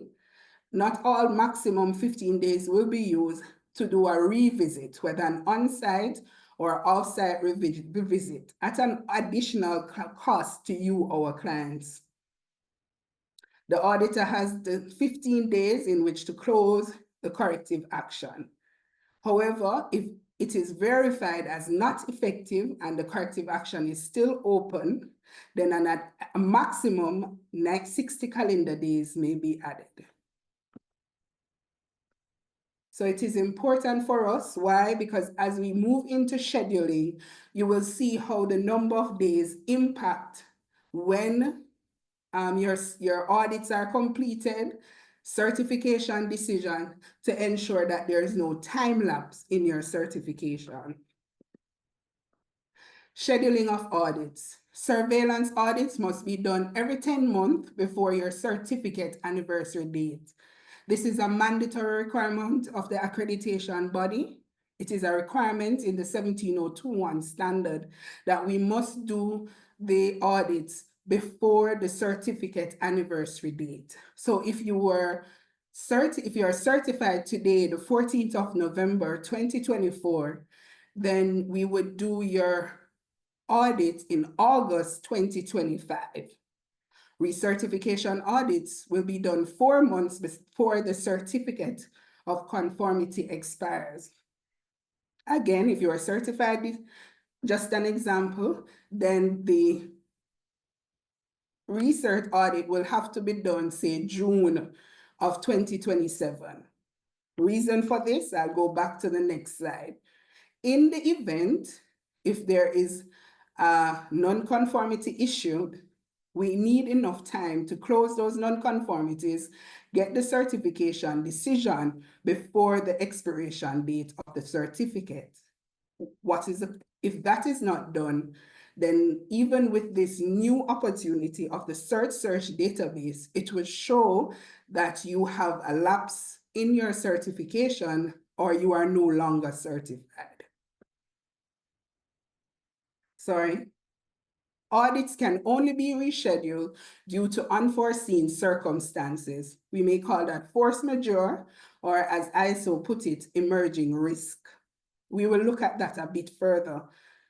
Increase monitoring activities. So if your system is found not maturing, still trending in areas that we would have seen from previous audits, then you may be placed on multiple audits within your surveillance year. So instead of just doing one audit, the lead auditor may recommend multiple audits, usually as 2 audits, semi-annual, and that has to be done twice within the surveillance year.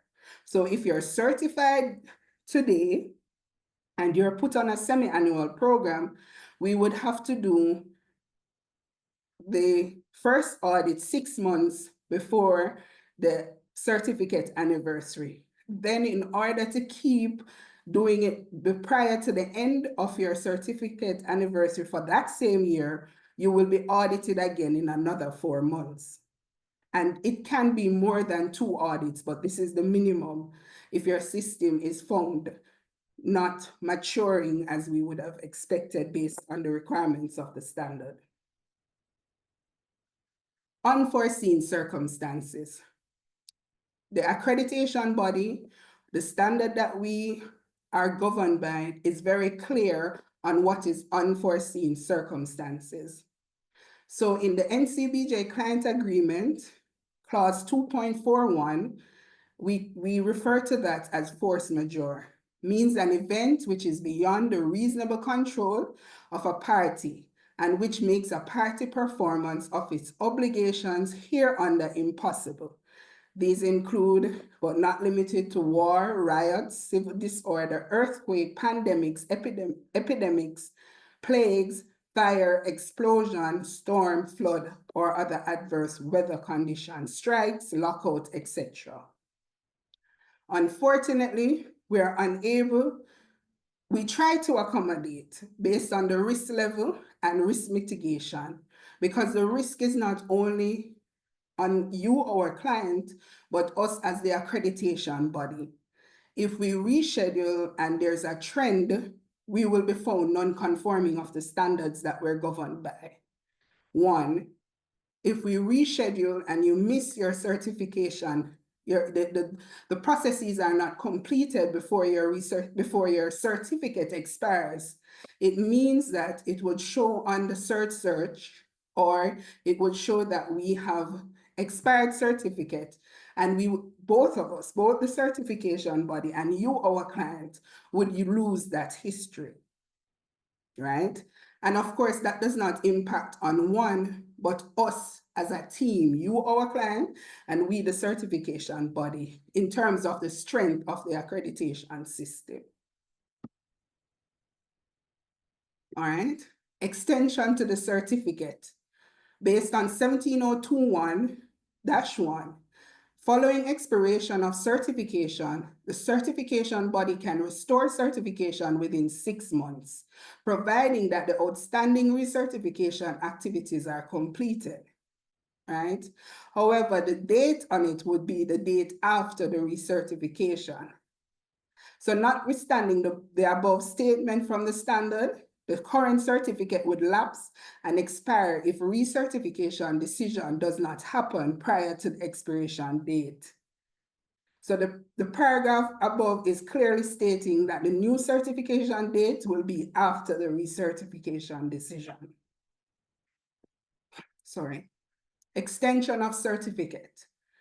What does this mean? You will no longer be ISO certified. You will need to recall all your ISO certified products.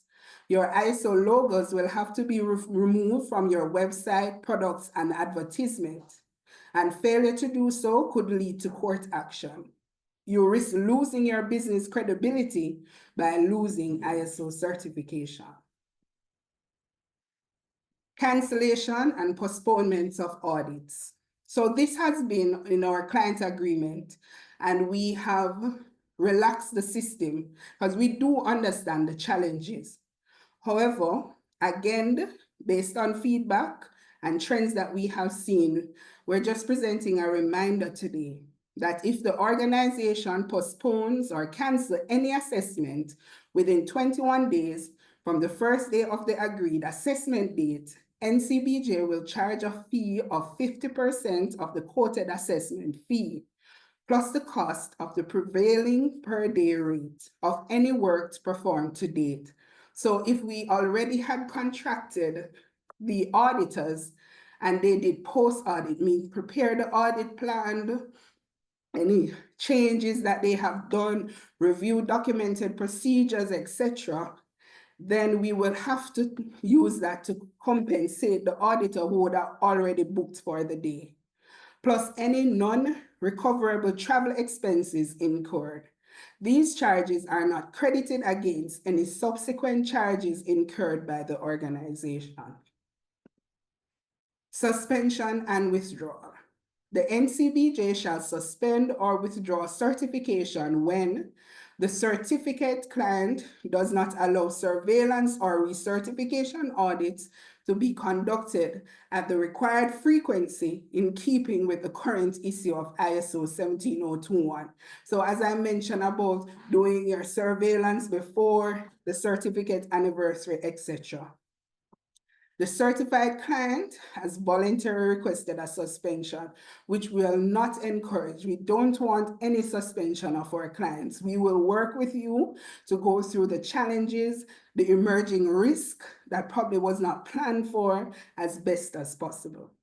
The certified client refuses to allow a witness audit by the NCBJ's accreditation body.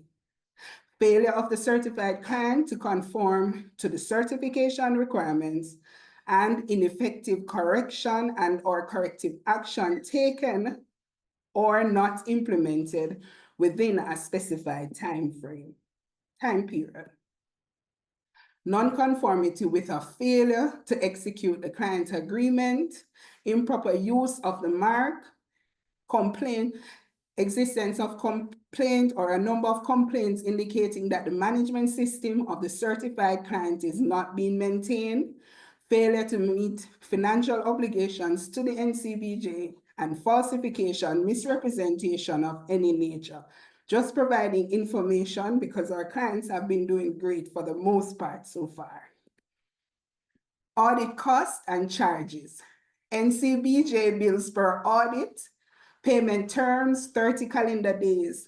The quotation does not include airfare, meals and accommodation and mileage. So these are billed separately from the audit days. We do encourage you to make arrangements for airfare, meals and accommodation where possible. However, if there are challenges, we will do it on your behalf and you will reimburse us at the end of the audit. All payment must be made at the prevailing rate. For the national programs, they are quoted in Jamaican dollars, but for our management system, they are in quoted in US dollars. All checks must be made payable to the National Certification Body of Jamaica. Winding down, what are some of the emerging trends and ISO 9001? So the 9001 system standard is currently being revised. Things that are being looked at, it currently at committee draft, which means it cannot be shared or presented to the public yet as it has not reached to the draft international standard. But areas that are being considered is change management, ethics, integrity, culture, customer experience, digital transformation, climate change, and emerging technologies. So when you're doing your external review, looking at your context, looking at the management system, these are some of the areas you can look at to see, are there risks and threats, opportunities, strengths, weakness relating to those topics. Timelines for the revision of the ISO 9001 standard.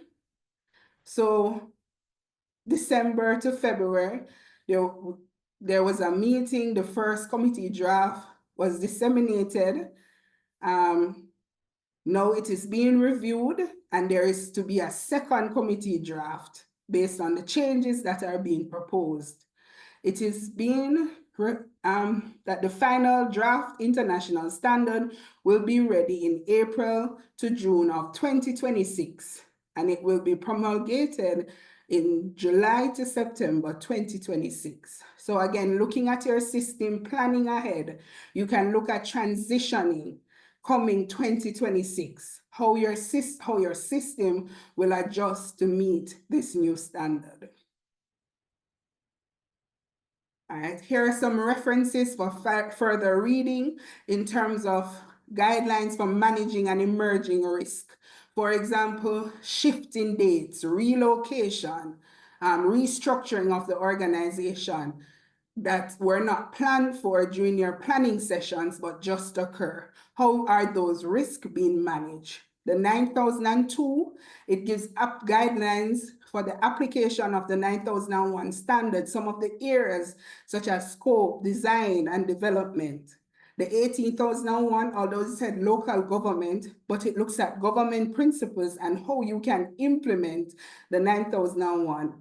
And of course, the auditing practice group, they have on different topics, different requirements, but the one for scope and applicable, and these are free and available online. The practice group, the other three you would have to purchase, but they would provide valuable guidelines.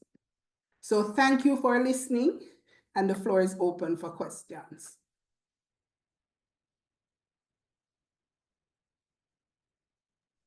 Thank you very much, Shelley, and I appreciate that. I do see Terry Ann Wallace as the first person to raise her hand. Terry Ann, you could go ahead, open your mic and ask your question. It's a pleasant morning, everyone. I just want to thank you, Shelley, for your presentation, and thanks to the previous presenters. One of the slides that you shared, the one that spoke to, are you hearing me? Yes, I am. Okay, good.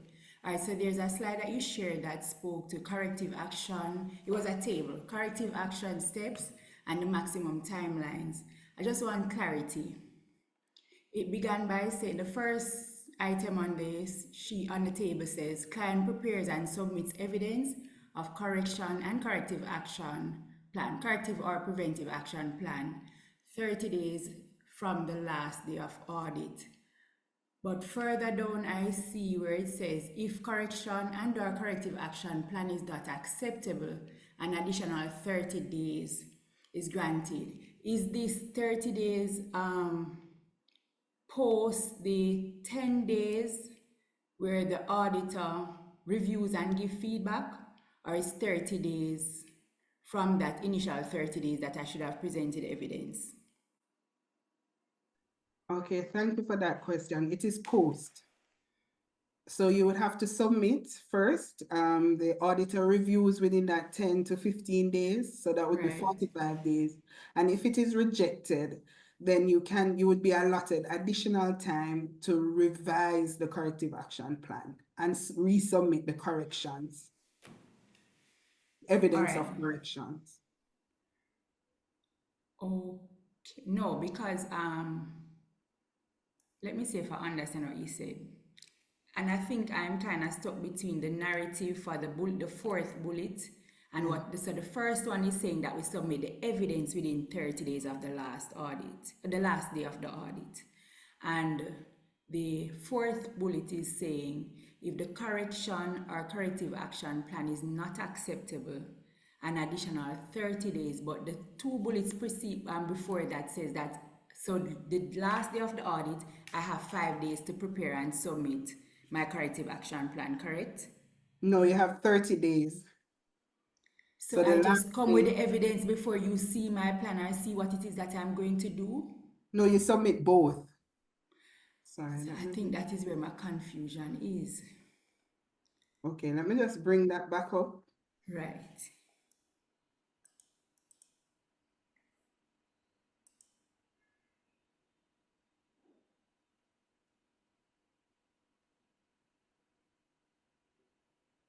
Sorry, thank you so much for that question.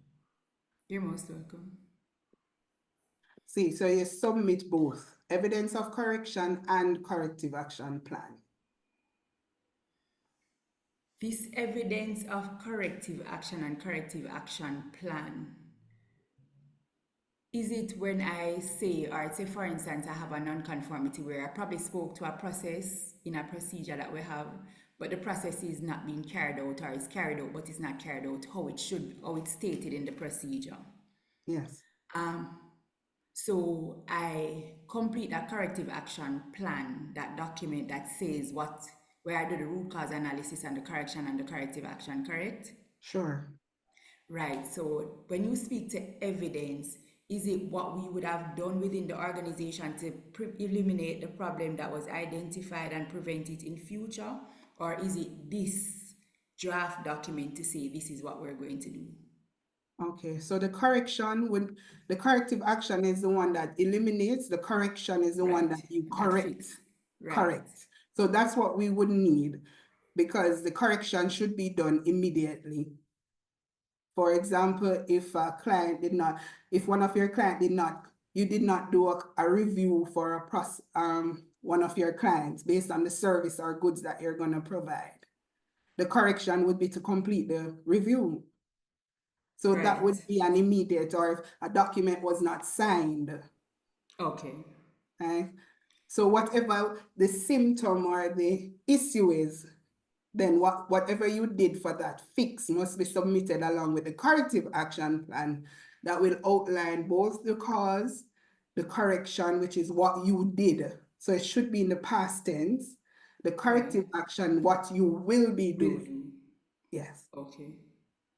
Right. So when the lead auditor now uses the 10 days to review, if it is rejected, then you can get some additional time. But remember, it would bar on, especially if it's a recertification audit, you would be going outside of your timelines. All right. But So we would still extend, and you would redo that corrective action plan and the correction, whichever was the weak area. All right, thank you The so cause much. analysis might have been incorrect, So whatever you put as correction or some, whatever the challenge is. Okay, so because my confusion was, I have a mindset, my thinking was that when you come and you conduct the audit, Yes. I have 5 days to complete the corrective action plan Cool. and Yeah. send for NCB for the auditor to accept or reject. So I'm thinking, so I have 5 days after the audit to do that, and then the auditor has 10 days. But while I'm waiting, I'm supposed to be working on it, and then I have 30 days. So that would leave me with like another 15 days to complete whatever it is, if it's a minor non-conformity. But what you're saying is that after the last day of the audit, You have a go and I maximum, have but if you want 30 to do days. 5 days, we'll take it. Right, I understand. So I have 30 days to do the corrective action plan and send it. And then the review will take place and I get feedback.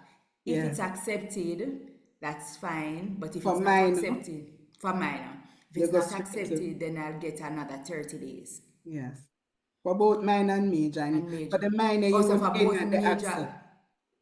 Also major have that 30-day window initially as well? No, so you wouldn't get the additional if it's accepted, but no, No, you man, I know. into the 90 calendar days for implementation. Okay, thank you so much. You're So welcome. before I go, I see someone else's hand up, but before you take that person, you were mentioning about the corrections. In the event where, say for instance, a process exists within the organization and the document is controlled, but how they're operating, the controlled aspect of the document is not there when it's being sent to customers. You conduct an internal audit and you flag this as a non-conformity. You propose a corrective action, all of that, but then when you come to another verification audit, you realize that this wasn't corrected, so it becomes a major non-conformity at this point in time. What would it be okay would it be okay to accept a correction to say that those records that went out, you're going to include the header now, and then going forward, you ensure that the headers are there, or whatever has passed and was non-conforming, you leave them as that and you make the correction as of post the audit? All right, so I mean, I know I'm running on time, but just to answer you quickly, and I know this is like a 2-day course, but for the correction, the initial, you wouldn't retrieve the records that would have gone out, but just put the control features on what is there now. So that should have been the initial correction. If you have reached to the stage of corrective action and the forms are missing the control features, it means that your corrective action was ineffective. So we would have to issue a non-conformity against your corrective action process. Okay, thanks much. You're welcome. Thank you very much for that presentation, and thanks for the question, Terry Ann. I'm hoping that everybody else would have been, if you had that same gray area, it's now clarified. I put a comment in the chat and I just want to reiterate it. While you are allowed 30 days, we do ask our clients to not take the 30 days. If it is in the event that your submission is rejected, if you don't take your full 30 days, it gives you a buffer time that your lead auditor is able to give you enough time for you to respond, particularly if you had to reschedule for whatever reason. Say, for example, just now we had tropical storm and we had to do a rescheduling, but in the event something happened and you had to push back your audit and you're getting close to your cutoff time for auditing, be considerate of your system and don't press for the entire 30 days, but respond as soon as possible with your evidence of correction and your corrective action plan to give yourself enough time in the event there's a rejection, right? Thank you very much. Go ahead with your question, please. Was your question answered? I see, like, did you removed your hand? Was your question answered? No, it wasn't. I had a different question. Good afternoon, everyone. Good afternoon. Go ahead. Can you clarify if I've gotten this correct? If NCBJ engages an auditor who is off island, is it that the entity is to pay for that person to come to Jamaica and do the audit? Shall you take in that, or you want me to respond? I mean, yeah, I can go ahead. So, what we have done is use auditors that are within the region. So it's a yes and no situation. We have had where clients have asked to use a particular auditor that is not in Jamaica. Yes, you would be responsible for the cost. If NCBJ uses an auditor that's overseas, we normally do a virtual audit. Okay. Okay, thank you. You're welcome.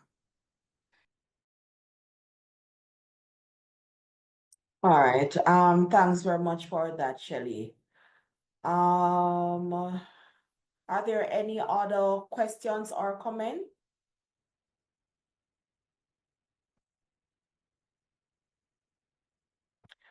Okay, let me add something to the response Shelley gave you, Miss Wimp. So while while here in Jamaica, since we're domiciled, the bulk of our resources are here. So as a Jamaican company, it's somebody that lives here that will conduct your audit. So you're not expected to pay for, so airfare would not come into play. What will come into play is that the audit expense as is laid out in your contract. So mileage for the auditor that is traveling to your location, that is expected for you to pay. If it is that you are outside, if you have multiple sites and you are outside of Kingston and St. Andrew, the municipal area, and because of logistics and multiple sites, the auditor will have to stay over. So that is accommodation cost. That will be billed to the company. So travel in terms of airfare and so, no, that's not a cost to you or Jamaican companies per se. Okay. However, costs such as mileage to get to your organization and accommodation, if you're outside of the Kingston and St. Andrew municipal area, that is what will be charged to you. It's expected for you to pay because that is not included in the audit fee. Okay. Reasonable. Thank you. All right, thank you. And as a government entity, we do use government rates in terms of mileage. So of course, it is within a pretty low, Yeah. band. Okay. And that is not that's not our earning from us as a certification body. That really goes back to the auditor for their Right. expenses. And if they pay toll and so on, it really goes back to them. Okay. Alrighty. Thank you so much. Are there any other questions or comments at this point?